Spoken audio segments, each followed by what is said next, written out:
I don't know how many minutes I'm given because it's not stated, but even when the chairman said we should take only 5 minutes, he did not include me because he cannot give what he doesn't have. And I will take my time because this is a very, very important program in this country and in the military. And I would like to thank all of you who turned up because the attendance here really showed how serious we are in overcoming the insecurity problem in this country by honoring General Irabor's book and being here. I've seen so many service chiefs retired. I've seen IGs. I've seen so many other people that I know honoring the invitation of Lucky. Lucky, you are very lucky that you can bring this crowd to a book launch that is so important to us. For some of us who have been in the military and are still in the military, we know the importance of your book. And when you call me and then send me the letter, I do not hesitate to accept to be part of this program because of its importance. The 5 minutes given to me by the chairman of the occasion, I will add the minutes taken by the two masters of ceremony. After each speaker has spoken, they will take about 5 more minutes to speak. So plus all the minutes Eugenia and Henry took, I will add those minutes to my own. I would like to thank the book reviewer whom we were together just some couple of days back in Sokoto with General Obasanjo at a very important program. And I would like to also try to, I'm not going to say anything about insecurity or the way to end insecurity or whatever it is. No. I want to adopt all what's been said from the beginning of this program, because these are the ways and means of resolving such issues. But what President Jonathan said, I was expecting him to make a very strong comment about how he really dealt with the issue of Boko Haram, which he used both the military and myself and other stakeholders. But maybe he decided not to because a book is coming after that from him on how I dealt with the Boko Haram issue. And let me also correct you, like I am happy to hear that the Boko Haram is not really Boko Haram. That's not their name. I'm glad to hear that from somebody who is not me. If I were the one who is saying that, somebody will say yes, because I know them. And that's not their name, because I know that they never claimed Boko is haram. If you have listened to some of their audio, which I had privilege of listening to, they said they didn't say Boko is haram, because so many of them have also gone to school. And they said you cannot open somebody's brain and remove the education in his head. So he already acquired that knowledge, that education. He's an engineer, he's a doctor, he's whatever it is. What they are saying is that those who have gone to school and are educated are leading bad governments. What they're after is the issue of bad governance, because they want to be free, they want to do whatever they feel they should do. And I want to correct, and I'm glad this thing is carried on TV, live. I want to correct this wrong notion that people, non-Muslims, hold about jihad. Jihad is not to kill a non-Muslim by a Muslim. Jihad means to strive. And in whatever you do in life, you strive to be the best you can be. You strive to be a good Muslim. You strive to be a good Christian. You strive to be a good farmer or a good engineer. So jihad is not to kill a non-Muslim. That's a wrong notion people have been airing out for decades. And I wrote a foreword on a book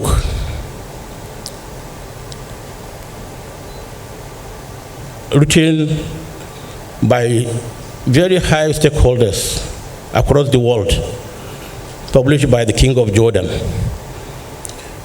And I wrote that forward, and I believe that book will be brought back again, because it was about 13, 14 years ago, and it talked about the uses and abuses of jihad. Because at the back of the book, I remember very well, because they said one of the most fearsome word a non-Muslim would hear is the word jihad. And it's true, because people have already given it a very negative connotation, but it is not. And so let's live here with that notion that, look, jihad is to strive, it's not to kill a non-Muslim. Because as we know as Muslims, it's in the Holy Quran, you cannot take somebody's life without due process. You cannot kill somebody. Because it said to kill a life, take a life or kill somebody, it's like taking the whole of humanity. That's without being following due process. But these are things that scholars will talk to you about. So let's live here with this notion that jihad is not to kill, because we are living peacefully with one another. I'm a Muslim and I know I'm a Muslim. If you're a Christian, you know you're a Christian.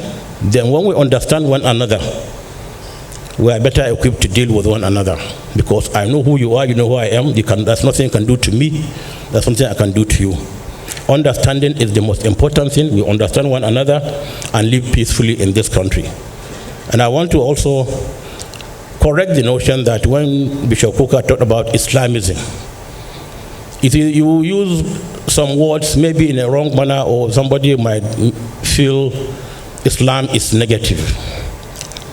Islamism is not aimed at seizing power at any particular forum. Islam is after good governance in society.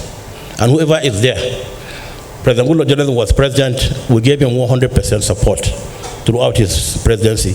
Nobody said anything negative about it. He knows that and is here. So Islamism is not what you think it is. It's a wrong notion that you are bringing up here, that is to seize power. It's not to seize power. We're after good governance. September 2019, I gave a talk on Islam and good governance in Nigeria. President Buhari was just going in for his second term. After I finished my talk, the following day, papers carried it, I was aiming at President Buhari's second term, because I said things that a good Muslim should do as a leader and what he should not do. And these are written. So we have a code. We have a code of conduct. We have ways and means of life, the Holy Quran and the hadith of our most noble Prophet Muhammad and the consensus of the ulama, that's the clerics. These are three things guiding us. Anybody coming outside this to say things that he really doesn't know about is not speaking, it's not for Islam. Because Islam abhors extremism. Islam abhors extremism. You cannot be an extremist and then claim to be a good Muslim. So let's learn some of these issues, and then when we're talking about insecurity or security in our great country, we have to be careful in how we say things, how we present them.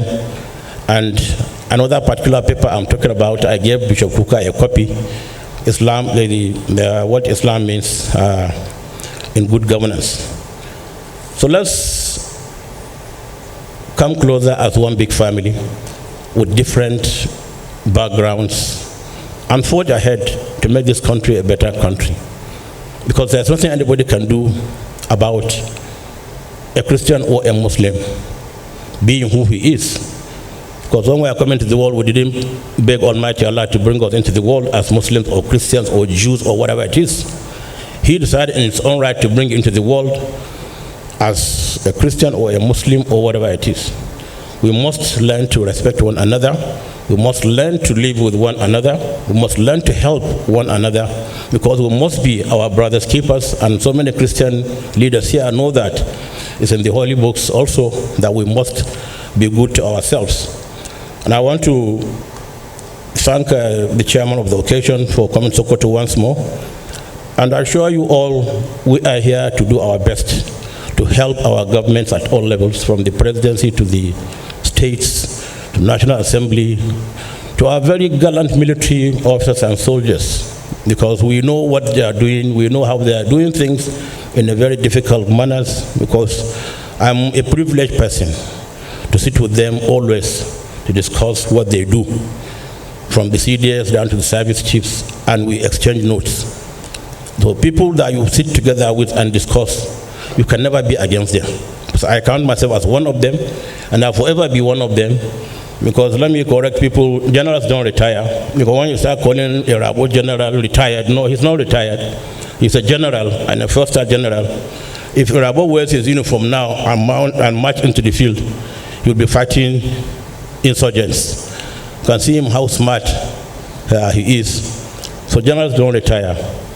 But I want to commend our armed forces. You are there doing the difficult one for us. And we thank you, and we continue to pray for you, to urge you to continue to do your best. Don't look back. Forget about the comments of other people, the not so good people that always see you as government tools. You are not government tools. You are national tools. You are not for president or governors or whatever. You are for the nation. That's what you should know in whatever you are doing, whenever you're going for operations. You can name 100 operations. It doesn't matter. Those people don't know how you change nomenclature of operations. It's to suit the environment, nothing more. So it's not that you have failed. You have not failed. You are still doing your best. Continue to do your best. And urge our political leaders, the Minister of Defense is here, give them the best you can give them. And inshallah, we will not eliminate insurgency, but we will use it to the maximum that we can. I mean, to the minimum level that we can go about doing our normal lives. So finally, I would like to also, as somebody just mentioned quietly, maybe do we put together all our service chiefs, both military, paramilitary, lock them in a room, tell them, bring out a solution on how do we end this? Because experiences matter. You cannot buy experience. Somebody who was chief of defense staff 10 years ago, 20 years ago, will still have, how did you do your own? How did you succeed? How did you become short of total success? When you sit down and discuss this, I think you will come up with a very, very important document that you will just march to the commander-in-chief. He will give you the marching orders, give you the resources, and the country will be a much better country. So we thank you most sincerely, and we thank Lucky and your wife. Wish you all the very best, and wish you also safely back to your various destinations at the end of this program. And I greet you in the best form of greeting. Assalamu alaikum wa rahmatullahi wa barakatuh. As always, I tell people, let's tell ourselves the home truth. Let's not hold back. Let's know that, yes, we have conscience. And Amfodio said, conscience is an open wound. Only truth can heal it. Thank you.